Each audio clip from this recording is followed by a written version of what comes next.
मन की शुद्धता बड़ी आवश्यक है। एक बड़ी प्रसिद्ध पंक्ति है, तोरा मन दर्पण कहलाए। तोरा मन दर्पण कहलाए।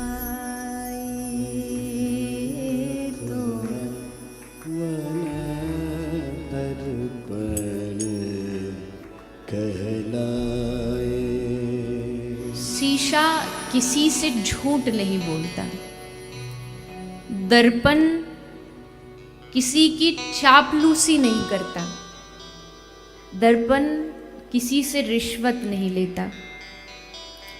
आप शीशे को रिश्वत दे के कहो कि अजी आज हमको थोड़ा ज्यादा सुंदर दिखा दे, तो दिखाएगा,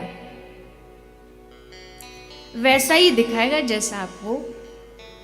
काले हैं तो काला दिखाएगा, गोरे हैं तो गोरा दिखाएगा, जैसी नासिका है, जैसी नाक है, आंख है, सब वैसा ही दिखाएगा। इसमें कुछ बदलाव नहीं हो सकता, कुछ बदल नहीं सकता, जैसे है। एक वृद्ध महिला एक मेले में जाती है, मेले में बहुत सारे दुकानों पर खोजती है कहीं अच्छा शीशा मिल जाए, दर्पण मिल जाए। तो दर्पण वाले के पास गई, उससे कहा ये शीशा कितने का है? बोला 5 रुपए का। देखा, बोली नहीं नहीं अच्छा नहीं है, महंगा वाला देखा। उसने 20 वाला दिखाया, उसमें देखा ये भी अच्छा नहीं है। 50 वाला, 100 वाला, 200, 1000 तक का दिखा दिया, पर मैया को पसंद नहीं है। मैया बोली कैसे शीशे रखे हैं तुमने? आज से 40 साल पहले मैं इसी मेले में आई थी, मैंने सिर्फ 1 रुपया का शीशा खरीदा था और उसमें इतना अच्छा चेहरा दिखाई दे रहा था। दर्पण वाले ने कहा मैया गलती शीशे की नहीं है, 40 साल हो गए हैं, झुर्रियाँ पड़ गई है चेहरे पर। अब जैसा है वैसे ही तो दिखाएगा, इसमें कोई बदलाव थोड़ी किया जा सकता है। जैसे शीशा जैसे है एग्जैक्टली वैसा दिखाता है, ठीक उसी तरह हम कैसे हैं मन से एक बार पूछ लीजिए। किसी पीर, फकीर, साधु, तंत्र मंत्र यंत्र वाले के पास जाने की आवश्यकता नहीं है। मैं कैसा हूं ये मुझसे अच्छा कोई नहीं जानता, मेरे मन से अच्छा कोई नहीं जानता।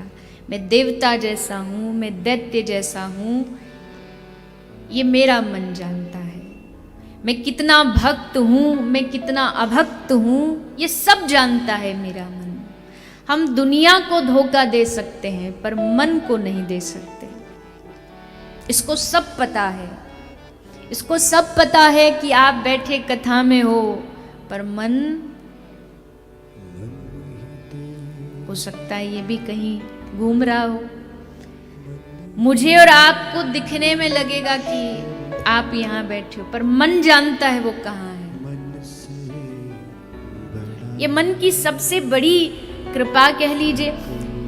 देखिए शरीर का एक अंग जिसको सबसे ज्यादा गालियां पड़ी हैं वो मन ही है।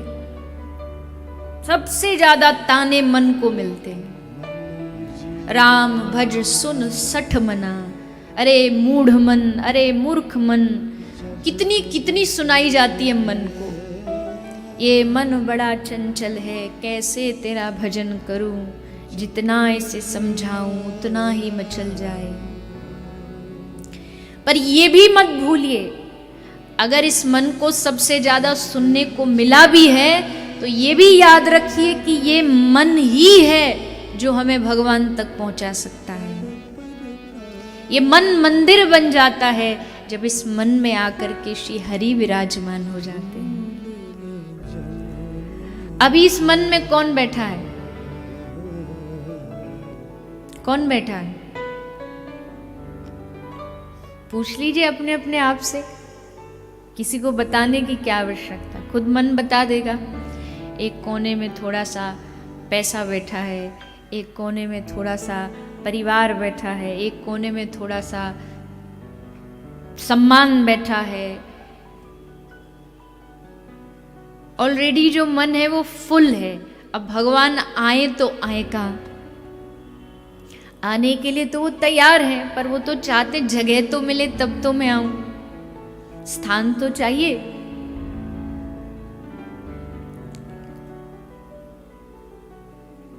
मन की शुद्धि अति आवश्यक है। मैली चादर ओढ़ के कैसे द्वार तुम्हारे आऊं।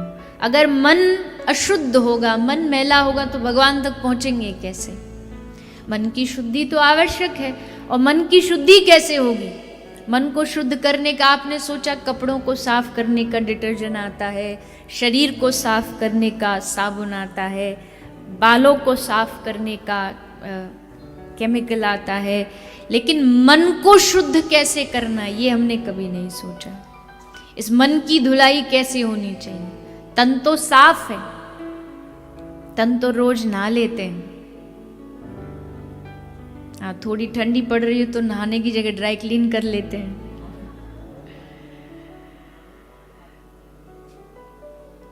पर तन की शुद्धि तो बाहरी चीजों से हो सकती है, पर मन की शुद्धि कौन करेगा? तो कहा कथा ही एकमात्र मार्ग है, सत्संग ही एकमात्र मार्ग है जो भीतर से मन की धुलाई करता है। हमें पता नहीं लगता, हम तो सोच रहे हैं कथा में आए, बैठ गए, 3 घंटे बाद घर जाना है। लेकिन यहाँ 3 घंटे होता क्या है? यहाँ 3 घंटे हम सब, आप और मैं, हम सब अपने मन को स्वच्छ करने का प्रयास करते हैं, मन को शुद्ध करने का प्रयास करते हैं।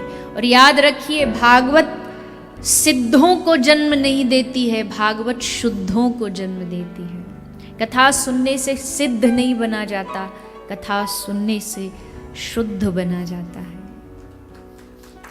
कथा शुद्धि के लिए है, मन की शुद्धि के लिए है, आत्मा की शुद्धि के लिए है, हमारी चेतना की शुद्धि के लिए, हमारी इंद्रियों की शुद्धि के लिए है।